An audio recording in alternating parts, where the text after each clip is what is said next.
So, let's see here. Height issue. Yay! Hello. So I found out I was performing 48 hours ago, and I like to always bring something new when I perform places, especially when the topic is Dapper Grandpa, and I don't normally have like a repertoire of pieces about that. You don't? So, I don't. So yesterday I sat all day outside in the park, and I was like trying to think what I could say about being old, and I don't have a lot to add that hasn't already been said. So I like went home and I like opened Facebook, as one does when they procrastinate, and someone had tagged me on Facebook on a post, and it got me thinking, and all the things. And there's more mic height happening. So, so this is about that. I want to talk about a culture that is not my own. So I apologize if I don't think I'm being offensive, but I just want to preface doing my best. Okay, here we go. Yes. I tried terribly to traverse the taut tightrope of talk when tiptoeing around the term teacher. I have had in my life teachers to which I term great. Last month, a former student, upon graduating college, termed me on Facebook as being one of those. Termed me a great teacher. I am not trying to preach here that I am, but rather that this is a reach. For years after stepping out of the classroom, I am slightly saddened by my performance. But I could not have done more. In my core, I know I tried until I cried, a care that led to sighs, which only epitomizes that it wasn't from failure of trying. I tried. I tried, and I tried. Could I have succeeded? How could I have succeeded? Why didn't I succeed? How, why, Hawaii? When you hear the name, what do you think? Beaches, vacations, paradise, a trick, an illusion, or a rendition of a world that once existed for some, now denied in. Come the native Hawaiians, of which I speak were my students, my colleagues, my neighbors, my home. I have a bone to pick with you.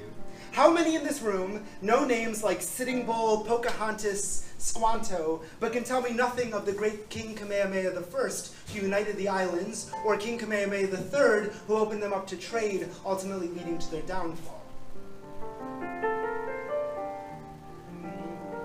Falling into line with the legacy of leaders tricked by us, by America, I see in your minds you're already beginning to fade because my point has been made. Maybe it's dull. Like the pineapple. Maybe it's dull, like the people, like the family who had hostility with the inability to find agreeability with the Queen of Hawaii, Queen Liliuokalani. So dull, the pineapple people roused an army, a white group of swarmy men. We call them a militia. They would also call themselves heroes for overthrowing that queen. That queen who wept for her people, whose futures began to fade like kelp. That queen who wrote a letter to President McKinley asking for help.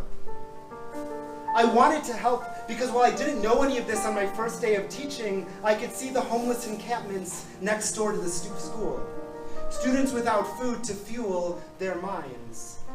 This was not paradise sitting around eating pineapples. This was watching kids, smart kids, my students ages 16, 17, and 18, trying to succeed in a system set up for failure.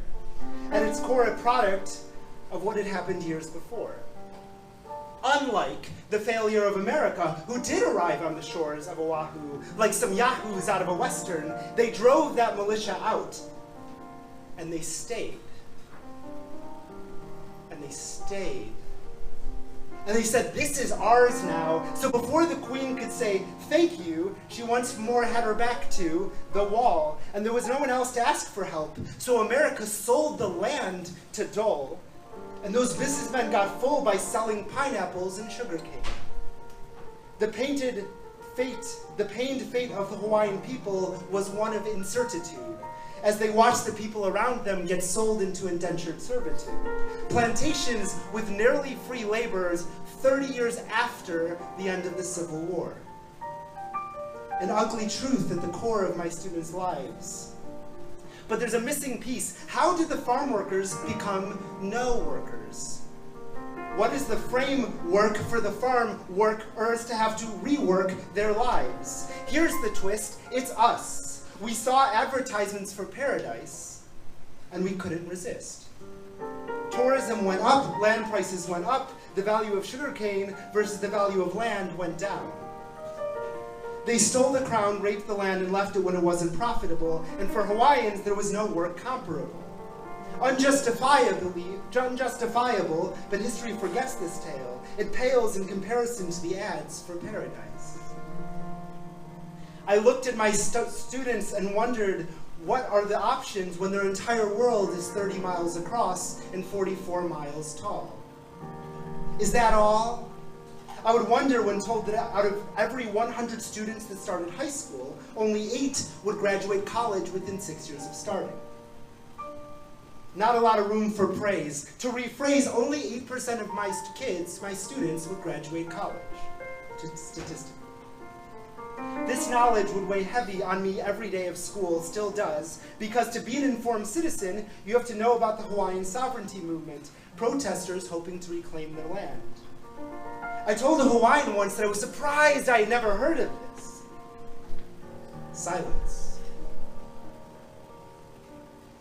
He was surprised. How could you not have heard of this?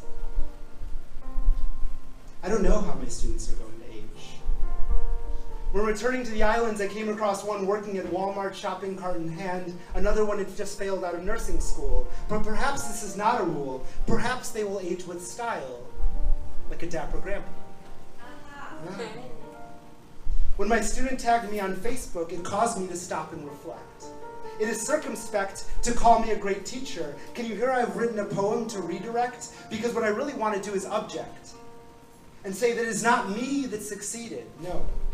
I do not need to be reevaluated. The success lies with the student who beat the odds, who broke the mold. The greatness lies with the student that graduated. The greatness lies with the student who graduated.